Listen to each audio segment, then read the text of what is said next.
Hello, and welcome to the Argyle CISO Leadership Forum, Cloud Security and Governance. My name is Nick with Argyle, and it's great to have everyone joining us today. I have some important information to share with you, and then we will turn the floor over to our esteemed opening keynote speaker. First, we would like to take a moment to thank today's sponsor, Horizon 3 AI. Our sponsors are committed to providing you with valuable content and a great overall experience. At any time during today's event, you can visit their virtual booth from the main agenda page, which include complimentary materials, information, and meet and greet opportunities.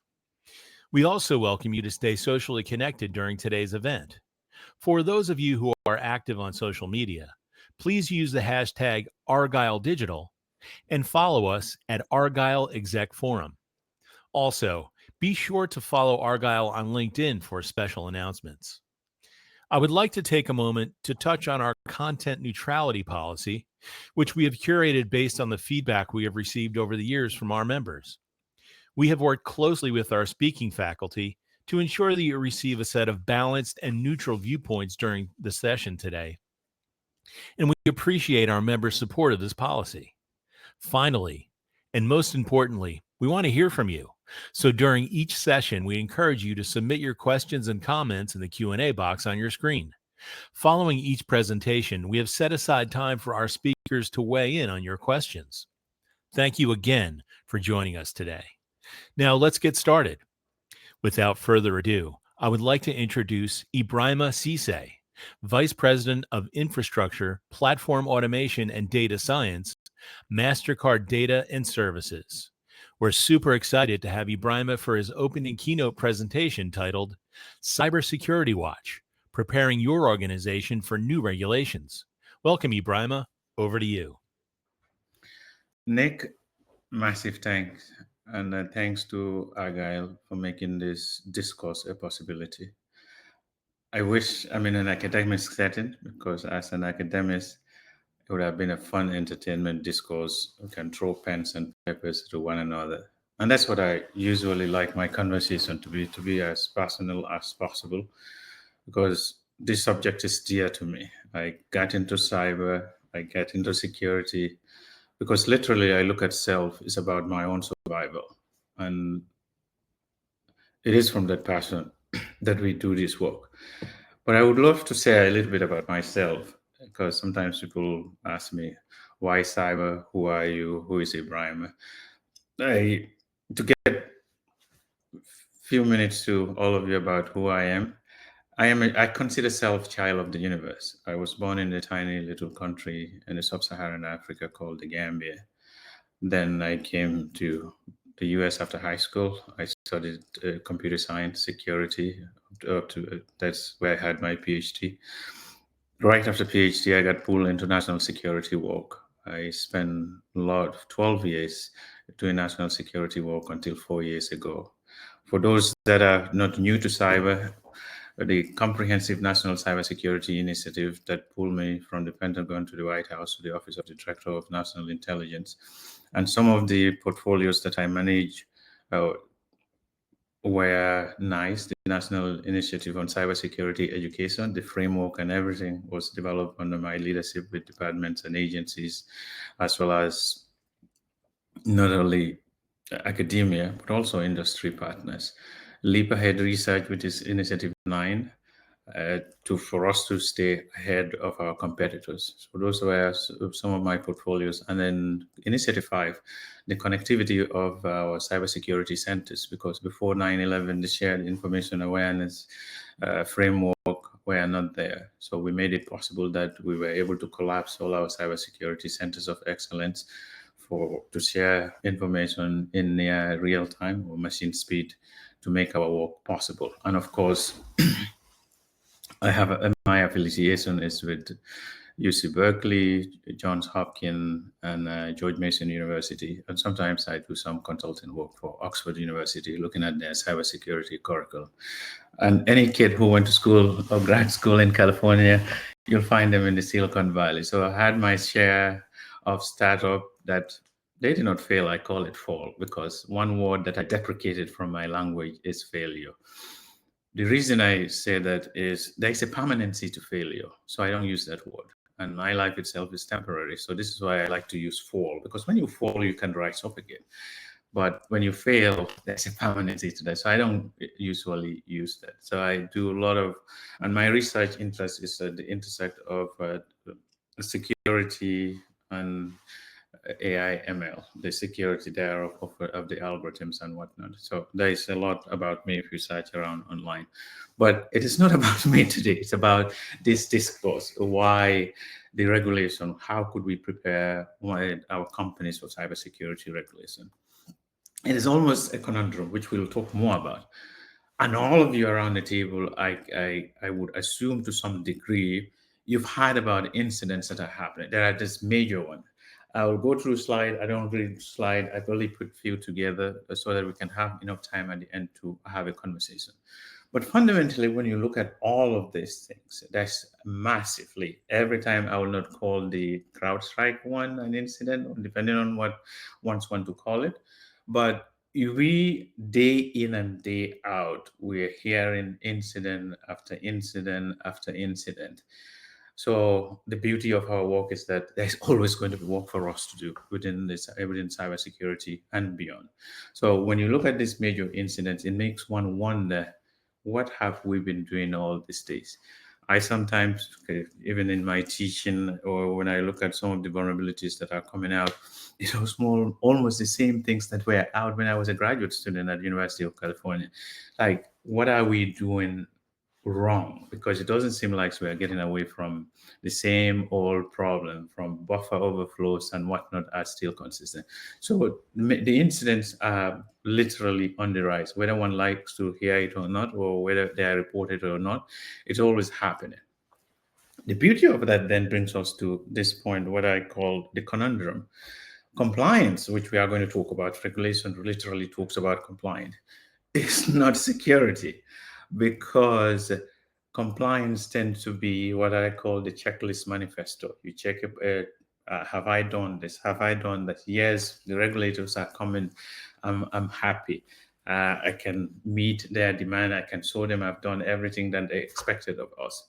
But that is not security, because from the security vantage point of view, we are to adapt. We have to be at top of everything. It's not a checklist manifesto, but it's like what it is that I have not catered for that could possibly go wrong. So you're always on the offensive side and then thinking about a defensive offensive side, thinking about what can go wrong. Rather, compliance is telling you that, oh, X is coming, Melissa is coming, or Tim is coming, or someone else is coming, one of you in the audience. So I need to make sure that everything that I need to do, have that ready. Fundamentally, it's important. One would not say we need both on the proactive stance and then the reactive stance, because compliance is mostly reactive. The security side is the proactive side. So we need both, because it's about our existence, as I said. We are, if I had to exist within this digital society, and then the promise we made to ourselves, we have to be able. We need to have both reactive and proactive stance on security. So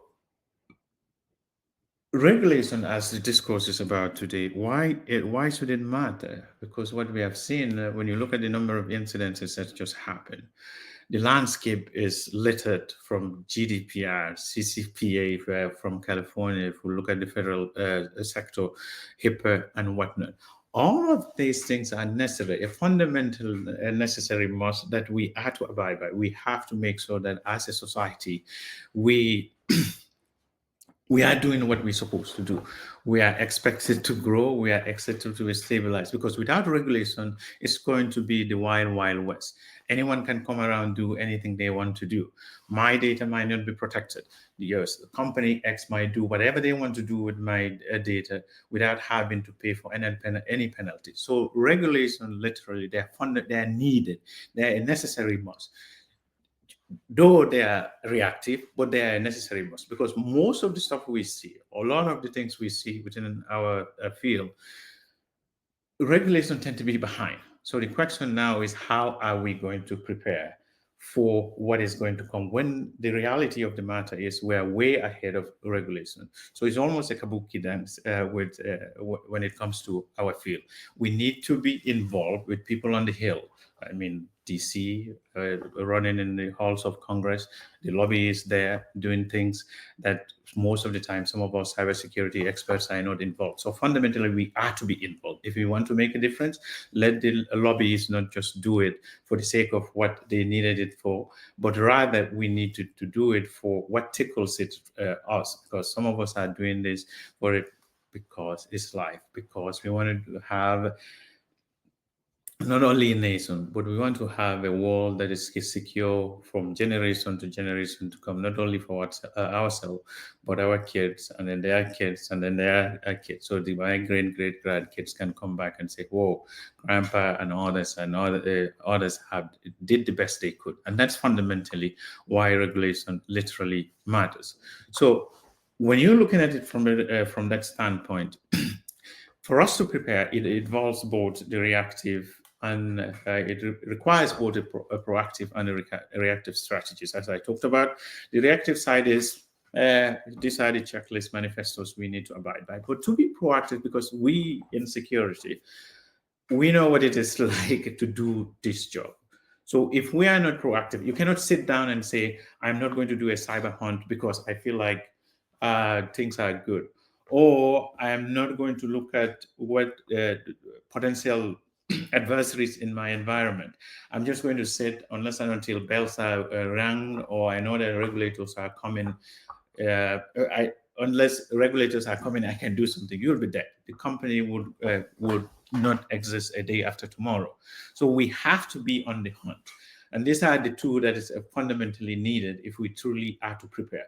So the strategies I'm talking about is nothing new. It's not going to be new to any of us, but it's just a reminder to all of us that if we are to do this work right, if we truly are going to prepare our environment, our companies, then these are some of the things we got. They are copious. I cannot enumerate everything that one has to do, but these are some high-level proactive and reactive things that we can do to truly prepare. So if a regulation is coming out, first thing I believe is there has to be an understanding for what that cybersecurity regulation is. We have to understand, because if you advocate for a regulation, this is a checklist manifesto. If somebody regulator comes to you and said, "Oh, are you in compliance?" You do need to know what exactly you have to be in compliance of. So this is why the understanding is fundamentally necessary. You need to understand it. We have to engage the expert. And most importantly, also, we need to study it. I'm not a jurisprudence. So when the regulators are coming out with everything that we do, we engage our lawyers. So if you look at our cybersecurity workforce framework, the 7 categories, you'll find that the job categories areas and the skills that are needed, there are lawyers among us. This is when I have to go to them. This is when we have to go to them. I haven't seen a company that doesn't have a lawyer. For bigger companies, for example, my current company, MasterCard, we have a huge number of folks that are lawyers. So whatever anything is coming out, one has to make sure that you understand what the regulation is about. Identify the applicable regulation, study it, make sure you know what exactly is in it, because sometimes you don't know, you are limited. Therefore, there are people who are experts in those areas. We are to seek those people's regulation. So these are all reactive things. And if you are to do something, planning is one other fundamental thing one needs to do. Plan allows you to what? You can define what it is that you need to do. You can then create how you are going to execute it, which is the roadmap. And fundamentally, what tend to be missing, the allocation of resources. When you go to many companies, you find out that folks are real. There are not many people where we never have enough resources to actually do this job. So if you're going to be compliant, and if you don't have the right amount of people or the right amount of workforce, you're really not going to be able to cut it. So when you plan accordingly, make sure that there are things, what are your objectives and scopes are.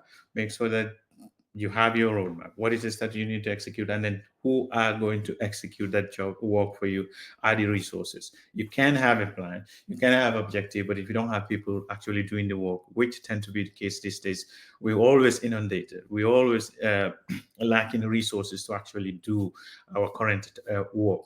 So resources are fundamentally important at top of everything else, because without that you can have wonderful plans but nothing else.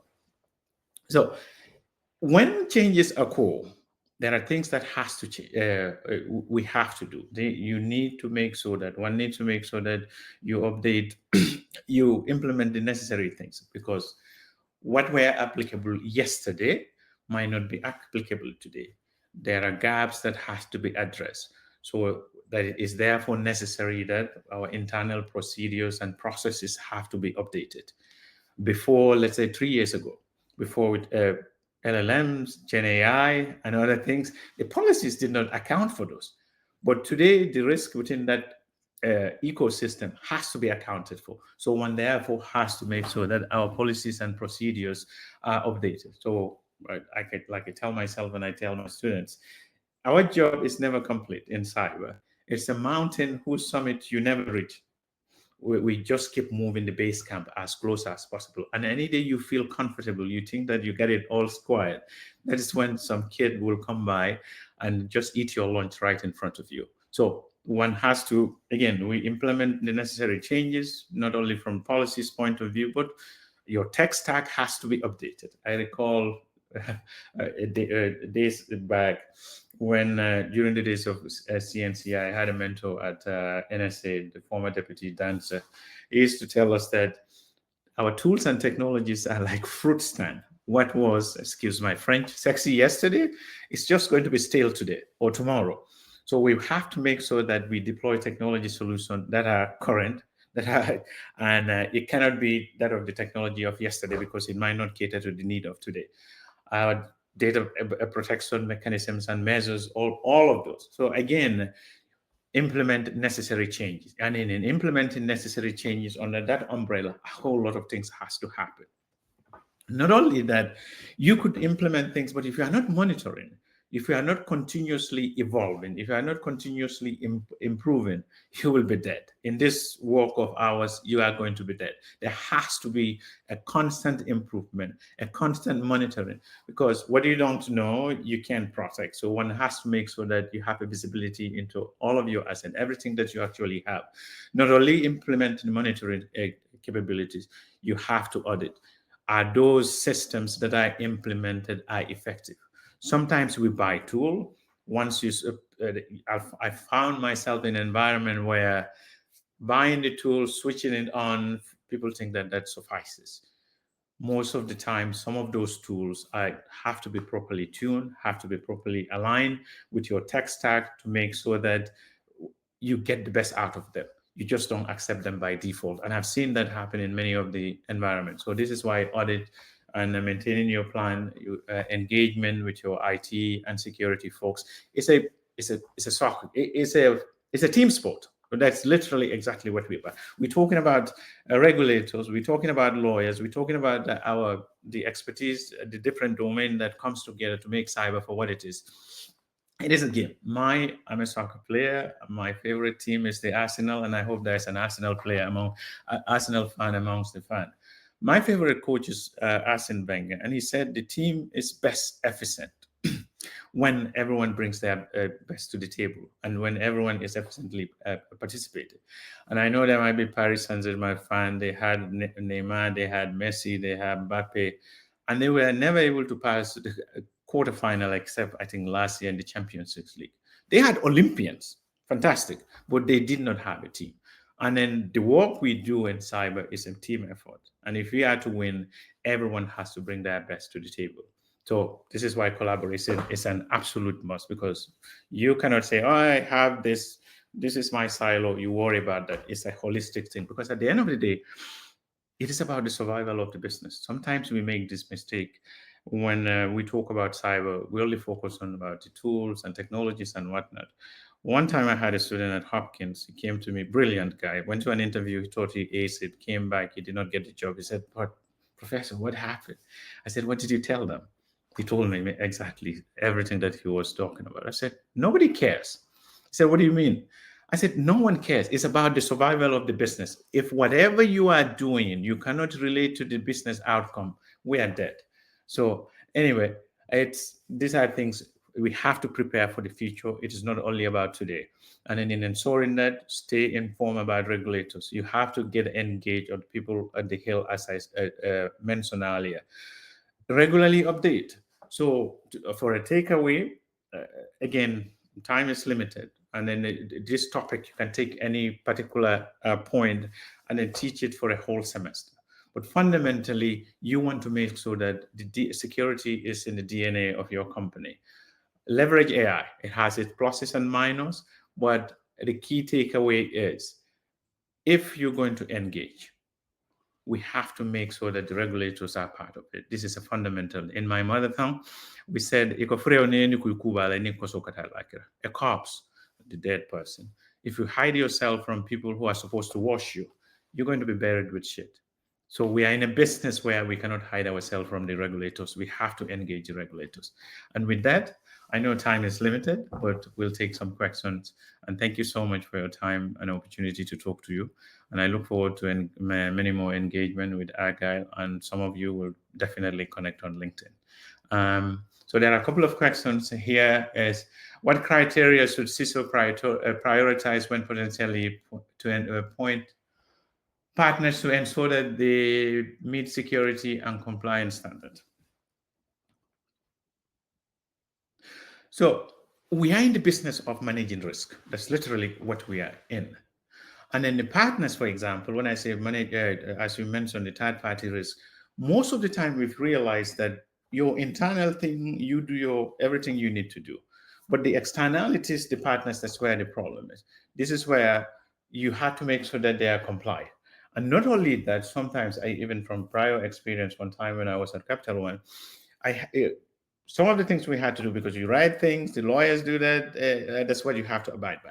You need to make sure that the contractual language has some preamble to make sure they are responsible. Because for that particular example, I recall we said you have to use NIST latest module for crypto stack. But what was in the contractual language was industry standard, and industry standard was way behind. So to change that language to make sure that it's the latest NIST security module or stack became a huge fight. So make sure that your third parties are complied, because usually internally we tend to be, but also the easier way to go about enforcing is have that in the preamble of your contractual languages. That has helped a lot from my experience. There's a second question: how can you build a robust internal framework to regularly assess and update their cybersecurity practice? Internal framework, I think it's a collective endeavor. You cannot do it alone. As I said, it comes down to the survival of the business. That's what we are doing in cyber. And as long as you are able to relay that to leadership, you will get their buy-in. But if you cannot tell them, if we don't do this, the business will be dead, they have no incentive to actually give you money. Some consider you just buying tools, but the reality of the matter is that's not it. We are there so that the business remains relevant and the business has to be successful. What long-term benefits can we expect from maintaining a strict adherence to cybersecurity laws? As I said, the laws are necessary must, but when you look at them, they tend to be behind. So we have to be both reactive, they're very reactive, and then we also need to be proactive. And then us, the expert, have to engage to make sure that the laws help. It takes a long time for them to come into effect or to be established. So we need to be engaged. Without our engagement, it will really hard. But the laws are a necessary must, because if we don't have them, we are going to be in the wild west, and only the big guys will be able to, the bullies will be able to do whatever they want to do with us, and they will be the winners. So engagement to make sure that we clearly articulate. It's just, as I told myself and even my students as researchers, we tend not to market ourselves right. And then the beauty of this is to do it right, you have to market ourselves right. We have to be at the table and we have to have all the stakeholders engaged. Another question is, what are the most effective methods for CISOs to demonstrate that their organization security protocol meet all regulatory standard? This is a kabuki dance. I think there is a huge conversation that needs to happen with regulators, because we are in a game of nominal number game, and we can never win at the number game. You have your scanners, they come, your qualities tell you you have this much high, low, and medium. You fix 99% of them. The regulator said, oh, bravo. What about the 1%? There's always the focus. And I think what needs to happen, we have to contextualize risk, because we are in the business of managing risk. When you contextualize, then we can tell the regulator that, you know what? It's not about high, low, or medium, but here are the impact of what it is that I will fix all of them. But here is what are mostly impactful if I don't. Because sometimes you find vulnerabilities that are in the medium. The impact of those are way higher than what the qualis come back to you to say, oh, this fix your highs. So the conversation has to change from the nominal numbers that we see, the CVSS scores, to contextualization of risk, that we fix what is, for example, some of the conversation I had in my prior places is demonstrably exploitable, fix those faults, then fix the others with the right SLA and all that, because you cannot go after all of them. Trying to go after all of them is a fool errand, because every time you scan, you'll see other vulnerabilities. For example, every security person will come, oh, libpng, a Python library. Any scanners will come and say, yes, it's vulnerable, and it's tagged high. But if those libraries are on servers, let's say, no human interact, headless servers interact with those machines, you have to literally click on an image for that to be exploitable. Why do I need to focus on that? If all of those machines are in an environment no human touches, they are non-exploitable. Because to be exploitable, research has shown that all this vulnerability that we have, less than 5% are truly exploitable, or there is exploitable code for it. So to maximize our resources, I think the best thing is contextualize risk, because we're in the business of managing risk, and go after what matters most first, and then we can fix. We are not saying that don't fix, don't patch, don't. But when you contextualize, you can get the biggest bang for the bucks, because you can maximize resources without having to be running around fixing a high when there is a medium, when that medium is demonstrably exploitable in your environment, and the catastrophe of which could be huge, than going after all of those numbers. So the conversation, again, to your question, is we need to shift the conversation, and that way we can help prioritize, meet the regulatory mandates, because sometimes the regulators will tell you, we know what you're doing, that's what you're supposed to do. But the reality of it is not secure, because the beauty of all of this, all of the incidents that we've just talked about at the beginning, realize that all of those companies were compliant, and yet they've been exploited. So what's going wrong? So this is why compliance is not security. It's a conundrum. That's one thing I was mentioning at the beginning. And the discourse has to change. We need to entertain a different way of doing things than as we were doing it before. The idea that a low, medium, high, that's how I need to go after. And I truly believe we need to switch the discourse. We need to go after the contextualization of risk, see what is demonstrably exploitable, regardless of what my Qualys scans and CVSS scores tells me, because it's almost like a noisy neighbor. For example, there are neighbors who will see your kids playing around in the backyard without seeing them, because there is no parent. They call Child Protective Services. Child Protective Services come, they knock on the door, you were there. The kids were in the background, they were playing. The dogs were there, you were watching them, but they could not see that as an outsider when they were passing by. And they tell you, oh, we are sorry because somebody calling you. The reality of it, this is why I said we have to contextualize. Yes, it might be a vulnerability, but my child is in my backyard. I'm watching them, they're playing with the dog, and the fence is a 12-foot fence. So you can't get out. So such vulnerabilities, you try to go when they are contained to waste resources, is just not ideal. So with that, I think we're almost at time. A massive thanks for all your questions. I know time is always limited, but the job we are doing is not easy. We have to There are days and times it's hard to explain what we do. But I think fundamentally, if there is one thing you need to take from this, is collaborative effort. One can't do it alone. And most importantly, we do this work for the survival of the business. We don't do it for ourselves. And if we are able to relay that to leadership, they will always be behind us. With that, thank you, Argyle. And Tim, I'll hand the mic back to you if there are no other questions because we are at time. Thank you all. Great. Well, thanks again, Ibrahim, for an excellent keynote. And I want to thank everyone else for joining us today. This session, along with all of today's content, will be available on demand following the event. Our next session will begin at 11:35 a.m. Eastern Time, which will be a panel discussion titled Securing Data in the Cloud, Managing Encryption, Access, Identity. Please click the join button that will appear on your screen to be redirected to the next session, and we look forward to seeing you there.